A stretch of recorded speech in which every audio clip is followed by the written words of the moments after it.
Hello students, आप सबका मेरे यूट्यूब चैनल उपलब्धि में बहुत बहुत स्वागत है। आज हम एसिड बेस एंड सॉल्ट का पार्ट 4 शुरू करने वाले हैं। अगर अब तक आपने इस चैनल को सब्सक्राइब नहीं किया है, please like, share and subscribe #उपलब्धि। Let us start. देखो बच्चों, सॉल्ट जिसका केमिकल नेम सोडियम क्लोराइड, इसको हम अक्सर जानते हैं, हम खाने में इस्तेमाल करते हैं।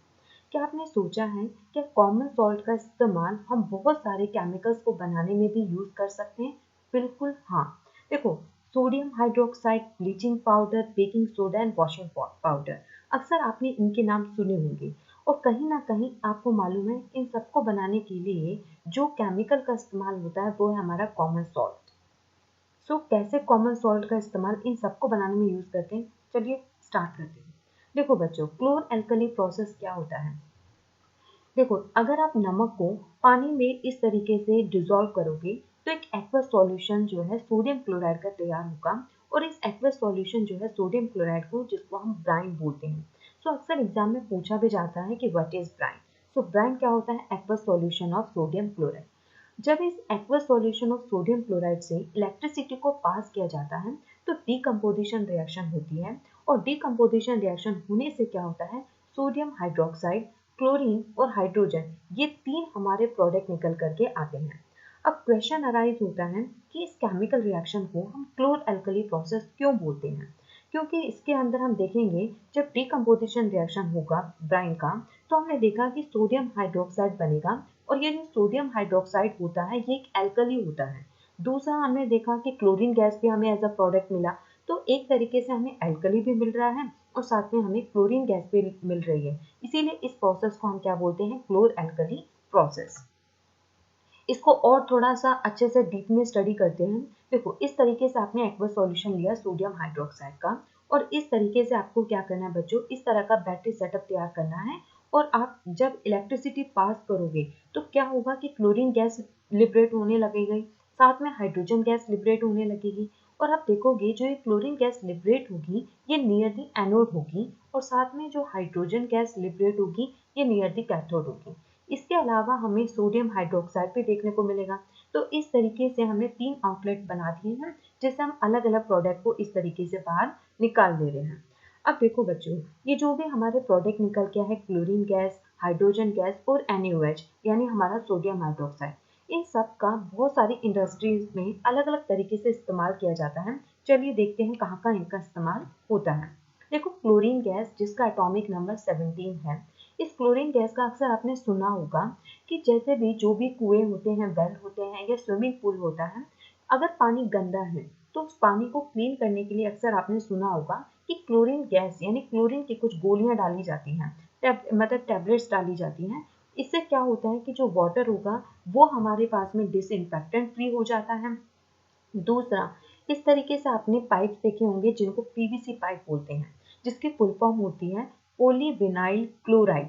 यस, तो इन पाइप्स को बनाने के लिए भी अक्सर क्लोरीन गैस का ही इस्तेमाल होता है। स्विमिंग पूल में हमने देखा ही था कि इसको जर्म्स फ्री बनाना है तो इसके अंदर क्लोरीन डाला जाता है जिससे जो जर्म्स फ्री हो जाए, डिसइंफेक्टेंट फ्री हो जाए और वापस इस पानी का इस्तेमाल किया जा सके। इसी तरीके से जो हमारा एग्रीकल्चर फील्ड है, फार्मर्स अक्सर क्या करते हैं कि जो भी वो फसल उगाते हैं, क्रॉप्स उन्होंने उगाया है, उसके ऊपर अक्सर क्या होते हैं कि कीड़े वगैरह इस तरीके के पेस्टिसाइड्स वगैरह, मतलब ये सब चीज़ें आ जाती हैं। तो इन पेस्टिसाइड्स बनाने में भी इनका इस्तेमाल होता है। इस तरीके से क्लोरीन गैस का स्प्रे किया जाता है जिससे वो, मतलब कीड़े वगैरह हैं वो यहाँ पे मतलब मर जाएं या हमारी जो फसलें हैं वो प्रोटेक्ट रहें। दूसरा, हाइड्रोजन गैस। देखो, आजकल हमने देखा होगा जिस तरीके से रशिया और यूक्रेन का वॉर हुआ, ये जो भी हमारे इंटरनेशनल लेवल पे जो भी चीज़ें चलती रहती हैं, तो किस तरीके से पेट्रोल और डीजल के जो प्राइस हैं वो बढ़ते चले जा रहे हैं। तो ऐसे में बहुत बड़ा कंसर्न क्रिएट हो जाता है कि हम किस तरीके से, हम कार, जितने भी हमारे व्हीकल्स हैं उनमें हम पेट्रोल डीजल किस तरीके से इस्तेमाल करें, क्योंकि इतने ज़्यादा महंगे हो गए हैं कि इनका इस्तेमाल करना तो बहुत ज़्यादा, मतलब अफोर्डेबल तो नहीं रहा। तो ऐसे में क्या है, जो हमारे रिसर्च वगैरह चल रही है कि किस तरीके से हम हाइड्रोजन गैस का इस्तेमाल कर सकते हैं। तो हाइड्रोजन गैस को हम एज अ फ्यूल भी यूज किया जा सकता है। दूसरा, मरगराइन। देखो, बटर जैसा दिखता है हमारा मरगराइन, उसमें भी हम हाइड्रोजन गैस का इस्तेमाल करते हैं। इसी तरीके से जो फर्टिलाइजर होता है उसमें अमोनिया का इस्तेमाल होता है और अमोनिया को बनाने के लिए भी जो गैस यूज होती है वो है हमारी हाइड्रोजन गैस। इसी तरीके से सोडियम हाइड्रोक्साइड, देखो बच्चों मेटल के ऊपर क्या होता है, अगर जब मेटल इस तरीके से इंजन्स वगैरह या जो भी होते हैं, अक्सर वो जब बहुत ज़्यादा काम करते हैं तो ऑयल वगैरह इनके ऊपर लग जाता है, इस तरीके से ग्रीसिंग हो जाती है, तो इसको डिग्रेसिंग करने के लिए भी सोडियम हाइड्रोक्साइड का इस्तेमाल करते हैं।